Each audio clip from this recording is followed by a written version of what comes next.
일몰의 단원자 이상 기체가 그림에서 같이 세 개의 연력학적 과정으로 구성되어 있는 순환 과정을 거칩니다. 이 순환 과정에서 상태 1에서의 온도가 300켈빈, 2에서의 온도가 600켈빈, 3에서의 온도가 455켈빈입니다. 이럴 경우 세 개의 연력학적 과정별로 내부에너지 변화량, 기체에 전달한 열, 기체가 한 일 구하기 해보도록 하겠습니다. 좀 전에 얘기했듯이 지금 구하려고 하는 건 기체가 외부로 한 일을 구할 겁니다.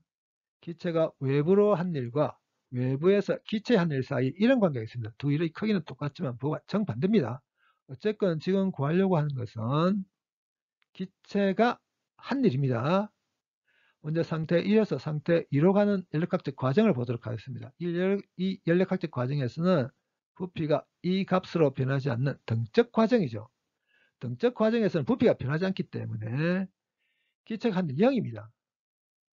상태 1에서 2로 가는 연력학적 과정에 대한 연력학 제1법칙을 이렇게 쓸 수 있을 텐데 등적 과정에서 이 녀석이 0이거든요.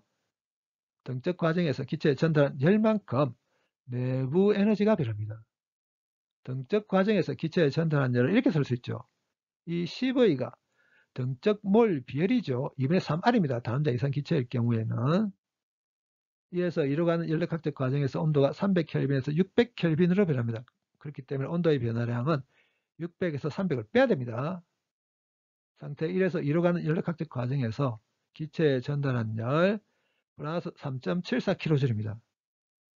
전달한 플러스 3.74kJ만큼 내부 에너지가 증가하게 됩니다. 이제 2에서 3으로 가는 단열 과정을 보도록 하겠습니다.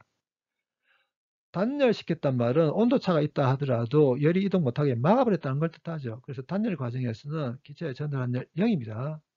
2에서 3으로 가는 단열 과정에 대한 연력학 제1법칙을 이렇게 쓸 수 있을 텐데 단열 과정이기 때문에 이 녀석 0. 단열 과정에서 내부의 변화량과 기체가 한 일 사이 이런 관계가 있습니다. 2에서 3으로 가는 단열 과정에 대한 기체의 내부의 변화량 2분의 3 NR 델타 T 2에서 3으로 가는 연력학적 과정에서는 온도가 600켈빈에서 455켈빈으로 변합니다. 온도의 변화량은 455에서 600을 빼야 됩니다. 2에서 3을 가는 단열 과정에서 기체의 내부 에너지 1.81kJ만큼 감소합니다. 2에서 3을 가는 단열 과정에서 기체가 한 일은 이 녀석에다가 마스볼을 붙여버리면 됩니다. 2에서 3을 가는 단열 과정에서 기체가 한 일 플러스 1.81kJ입니다. 2에서 3으로 가면서 단열 팽창합니다. 단열 팽창하면서 기체의 내부 에너지 1.81kJ 감소합니다. 1.81kJ 감소한 만큼 기체가 외부로 일을 하게 됩니다. 이제 3에서 1로 가는 연력학적 과정을 보도록 하겠습니다. 3에서 1로 가는 연력학적 과정은 압력이 이 값으로 변하지 않는 등압 과정이죠. 등압 과정에서 기체에 전달한 열을 이렇게 쓸 수 있죠. 여기 있는 CP가 등압몰 비율입니다. 단원자 이상 기체에 대해서 등압몰 비율 2분의 5R이죠. 3에서 1로 가는 연력학적 과정에서 온도가 455켈빈에서 300켈빈으로 변합니다. 온도의 변화량은 300에서 455를 빼야 됩니다. 3에서 1로 가는 연력학적 과정에서 기체에 전달한 열 마이너스 3.22kJ입니다. 3에서 1로 가는 연력학적 과정에서 기체의 내부 에너지 변화량 2분의 3 NR 델타 T를 이용해서 바로 구할 수 있습니다. 온도가 455켈빈에서 300켈빈으로 변한다고 했습니다. 내부 에너지 1.93kJ만큼 감소합니다. 3에서 1로 가는 연력학적 과정에 대한 연력학 제1법칙 이렇게 쓸 수 있죠. 이 녀석을 이렇게 쓸 수 있을 겁니다. 알고니값 다 대입해서 3에서 1로 가는 과정에서 기체가 외부로 한 일을 구해보면 마이너스 1.29kJ입니다. 기체가 외부로 한 일이 마이너스 1.29kJ라는 뜻은 외부로부터 기체 쪽으로 1.29kJ 에너지가 전달된다는 것을 뜻합니다. 외부로부터 1.29kJ의 에너지가 전달되는데도 불구하고 내부 에너지가 1.93kJ만큼 감소하기 위해서는 어떤 일이 일어나야 되냐면 열 형태로 에너지가 3.22kJ만큼 빠져나가야 됩니다. 이제는 순환과정 전체에 대해서 보도록 하겠습니다. 순환과정 전체에 대한 연력학 제1법칙을 이렇게 쓸 수 있을 텐데 상태 1에서부터 시작해서 2를 거쳐 3을 거쳐 다시 1로 되돌아왔다고 하겠습니다. 1에서 시작해서 다시 1로 되돌아옵니다. 온도 변하지 않습니다. 이상 기체의 내부 에너지 온도만의 함수입니다. 한번 순환 과정을 거치면 온도가 변하지 않는다고 했습니다. 그렇기 때문에 한번 순환 과정을 거쳤을 경우에 내부 에너지 변화량 0입니다.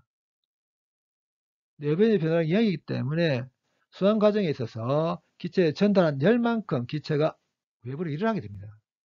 순환 과정의 특징입니다.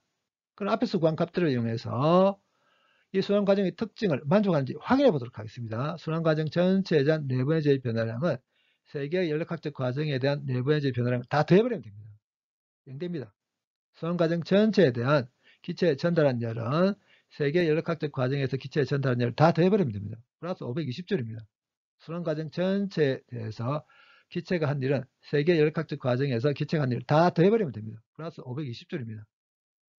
순환 과정에서 기체의 내부의 변화량 0, 기체에 전달한 열만큼 기체가 외부로 일을 하게 됩니다. 이 녀석을 그대로 만족하죠. 순환 과정에서 상태 1에서의 압력이 1대기압입니다. 그러니까 압력이 1.013 곱하기 10의 5승파스칼입니다. 상태 1에서의 압력과 상태 3에서의 압력이 같죠. 이럴 경우 먼저 상태 1에서의 부피 구해보도록 하겠습니다.